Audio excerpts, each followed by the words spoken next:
In today's Get Ready for Christmas video, we are going to be discussing one of my very favorite topics in the world, and that is food. I am sitting down right now to make my Christmas Eve and Christmas dinner menu to do my meal plan, and then hopefully, Lord willing and the creek don't res, we will also do a grocery order and have, at the very least, the non-perishables, maybe some of the perishables too. We might just get crazy today and go for dairy products. I honestly just need to check my extra garagerator, if you will, the exterior refrigerator, and see how much space I've got in there for storing perishable items. Otherwise, those might have to wait until a little bit closer to Christmas, but that is okay. So I am working from my Christmas planner. If you saw my video a few days ago, I mentioned that I had every intention of getting this Christmas planner up and available to you guys on my website, but it just did not happen this year, but it will be there next year. And that might seem like a long ways away, but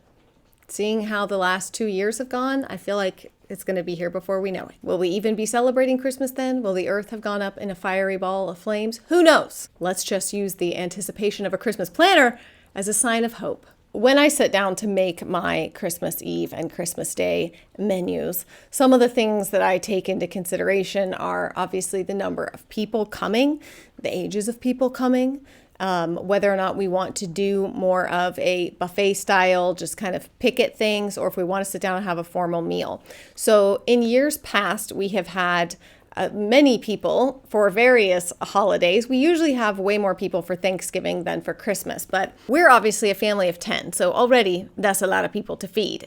But this year, it's really just going to be our family of 10 and my folks, which is, a +2. My sisters won't be here. Their respective spouses and children will not be here. So it's the 12 of us. So this year, I decided to do something that I've not done in a very long time, which is to do a more formal sit-down Christmas dinner. In years past, my mom used to do, we would have more of a fancy, nice sit-down Christmas Eve dinner, and then Christmas Day was just chill and relaxing.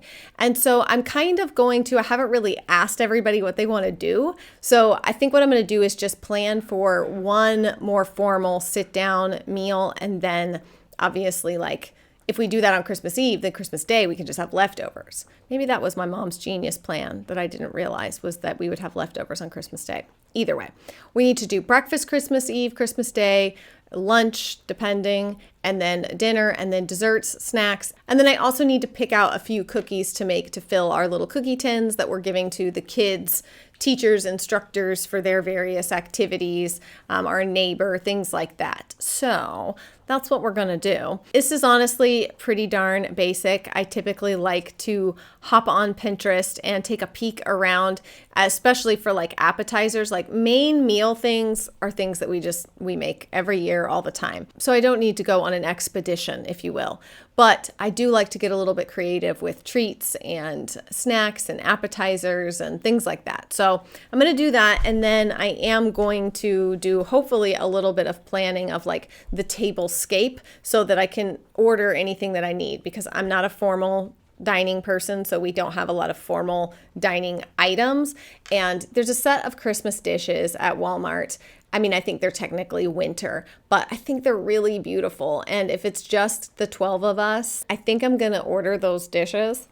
And then I need to find charger plates. I don't have formal place settings. Okay, that's what I don't have, is formal place settings. So I'm going to look and see what I can find online to kind of build up the table. The easiest thing that I can just go ahead and write down right now is that for Christmas dinner, we are having ham. I love ham. And for Christmas dinner, every year, we have the ham. Sweater is down to my knees, and you will kiss the freckles on both of my cheeks, and we will sing our own Christmas song.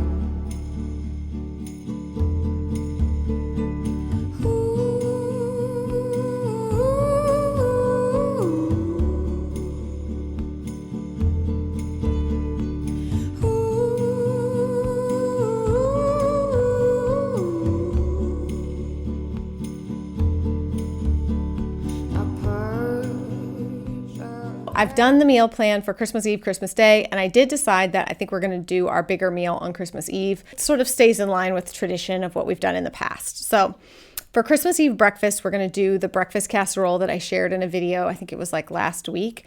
And that's great because you can make it either in the crock pot or you can make it in an oven safe dish, a glass dish or whatever. So we're going to have that with orange juice for breakfast on Christmas Eve. And then you can make that the day before if you want it to cook overnight and be ready in the morning. But for lunch, what we're going to do is mac and cheese. I'm just going to do a simple mac and cheese because my kids love my homemade mac and cheese. So I'm going to make that, but I'm going to make a huge portion of it so that it can also serve as a side dish for our dinner.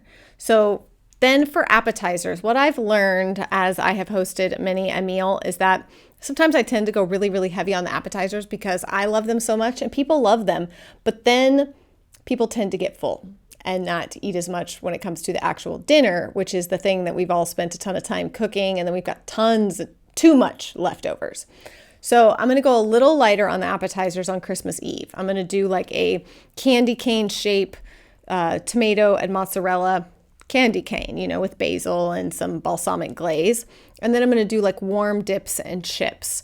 So hopefully that will be enough to tide people over till the meal is ready, but not so much that they're getting full before we sit down to eat. And then for actual Christmas Eve dinner, we're going to have ham, just a glazed ham, stuffing, green beans with bacon, and then I have to talk to my dad because I'm going to do potatoes, but my dad is pretty particular about what types of food he likes on what holidays. He has very specific things, like he likes to eat black-eyed peas and rice or something like that on New Year's. I don't know, but I need to check with him because my preference is always for like more chunked cubed potatoes with lots of like garlic and Parmesan and spices, but he tends to like plain mashed potatoes. So I just need to check with them on what kind of potatoes they want. And then rolls. We love Schubert's yeast rolls. They're so good. And we only allow ourselves to have them on Thanksgiving and Christmas, which makes them extra delicious and special. So for drinks, I'm going to be making a Christmas punch, which will be non-alcoholic so that everyone may drink it and I don't have to worry about keeping it in a separate location away from children. Of course, we usually buy a few bottles of wine if adults want wine. And for desserts, I'm going to be doing banana blueberry pies. The recipe makes 2, which is great because that gives us one for Christmas Eve and one for Christmas Day. And then I think also my husband requested a cheesecake. I don't love cheesecake, but he loves it. So I'm going to do a cheesecake. And then I forgot to write this on here, but I'm going to do banana pudding, which is not just banana pudding, but if you're from the South, it includes Nilla wafers and bananas and banana pudding. Just delicious. So I'm going to do that as well.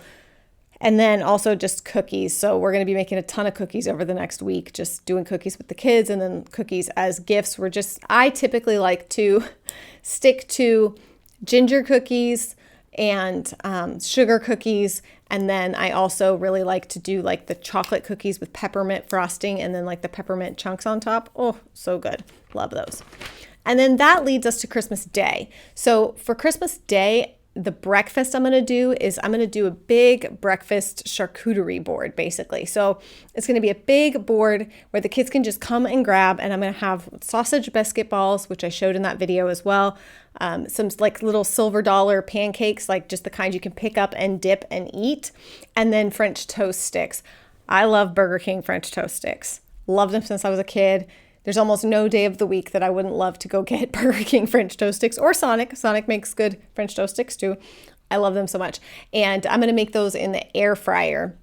So it's going to be like French toast sticks and pancakes and sausage biscuit balls and fruit, just lots of fruit. And it's going to be a big spread with some little bowls of syrup where people can just come and pick and eat because the kids are often playing with their new toys, setting things up. Everyone's go, go, go, go, go. So I just want people to be able to eat as they scurry around. Plus, it lets the food kind of drag out longer. Then as we move into lunch, we will have our leftovers from the dinner the night before, and those we will be able to pick from and eat from. But then I'm also going to make a few more appetizer type things to add into it. Because basically from lunchtime on, we all just graze. Everyone pretty much stays in their pajamas.